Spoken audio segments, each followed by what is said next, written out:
Welcome to Sporting News Audio. My name is David Arnott, sitting here with Ryan Fagan, a Sporting News writer. He does the weekly power poll for Major League Baseball for Sporting News Today. We had an eventful day in Major League Baseball on Wednesday, starting, of course, in the early afternoon, I believe it was, when Ken Griffey Jr. announced his retirement with an impromptu press conference. The Mariners brass were all out there. They put the number 24 out on the field and everything. And then, of course, in the evening, the thing that everyone's talking about, the imperfect game, as it's come to be known, Armando Galarraga and Jim Joyce. Let's start with that one. What was your immediate reaction when you saw that play in the top of the ninth inning? Well, my immediate reaction, actually, I was at the Philadelphia-Atlanta game yesterday afternoon and was driving back to Charlotte when that happened. I got a text message from a buddy said, you need to pay attention to what's going on here, and he didn't tell me what it was because you don't want to mess with any of those things. So I turned on the old phone and picked up the broadcast of the game and was listening to the last couple innings. And the Tigers announcers were just. You could just tell they were thrilled. You could sense something real special was happening, and I really wanted to believe when they said that Jim Joyce called Jason Donald safe, and that it was a bad call. I really wanted to believe that it was a little bit of bias in there, and that Joyce really had gotten the call right, and the announcers were just caught up in it. So I called my buddy back who was watching the game, and I said, "Tell me what happened." He goes, "It was a bad call," and my heart just kind of sank because you hate to see.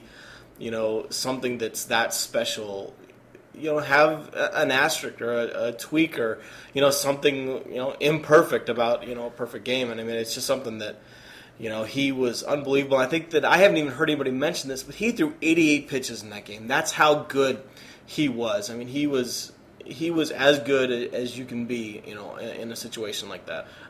That would have been the third perfect game in Major League Baseball this season after Roy Halladay and Dallas Braden. Do you think that there's a tide shift at all in this, or is it just kind of a fluke? It's easy to say that, that there's some hidden, secret thing going on, but I really think it's just a matter of three pitchers, on three separate days where, just had everything going, and I think that there's so many things that can go wrong to prevent a perfect game from happening that it's so rare. It's not that pitchers don't throw well enough several times a year to have a perfect game, but there's so many elements that have to go into it, and it just seems like that for those three, games to happen, in such close succession, it really is just coincidence more than anything. Now, where do you come down on the two topics, the two memes, if you will, that have emerged from this? First one being calls for Bud Selig to reverse the call, give him a perfect game. It would have ended it. We all have the evidence that that the game is over right there. We see that it should have been out. Where do you come down on Bud Selig intervening and making that call himself? I would be absolutely shocked if Bud Selig decides to overturn this. Absolutely shocked. This is not, there all through the history of baseball, there have been, many calls that people have been upset with. There have been things that have gone wrong, from the umpires to fan interaction, all kinds of things, and baseball has never once overturned that. And Bud Selig, I've talked to him on a couple of occasions, and you can just tell how, deep of a sense of history he has for this game. And I just cannot imagine him breaking stride with everything that he's ever said, ever since he became owner of the Brewers, going against that and changing that. And, it may be a shame. Sure, it's a shame, but I don't think that that's the way baseball is. Baseball is what happens on the field, is absolutely final. And my perspective is that it happened. We can't take away that it happened, and Armando Galarraga did not get the celebration that usually accompanies a perfect game. And I'm pretty sure, from what you're saying, it sounds like you think that Bud Selig wouldn't try to impose that on all of our memories retroactively. Right. The second thing coming out of this is a lot of people are calling for instant replay in baseball. They've already got a limited form of instant replay on home runs. Do you foresee this being a tipping point where it gets expanded anytime soon? Well, I think if there was ever going to be a catalyst for change, this would be it. Baseball has been very, as we know, they've been very slow to change, anything over the decades, anything that isn't directly tied to making more money for the teams and the owners and the games. And I don't think anything's going to happen quickly with this. I could see this being something that starts talks, and maybe Bud Selig's committee gets together and finally discusses, how to go about change. I think that you really open up a giant can of worms when you start to talk about replay, and I think this is what scares the owners and the commissioners so much, is where do you start, where do you stop, what plays are eligible for review, and how do you change things.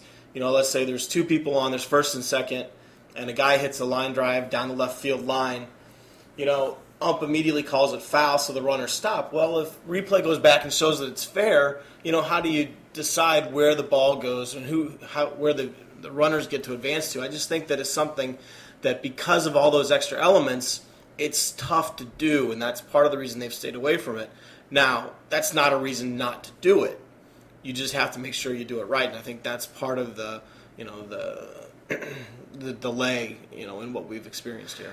And finally, to wrap up, it's kind of amazing that a first ballot Hall of Famer's retirement was overshadowed, but indeed it was overshadowed. Ken Griffey Jr.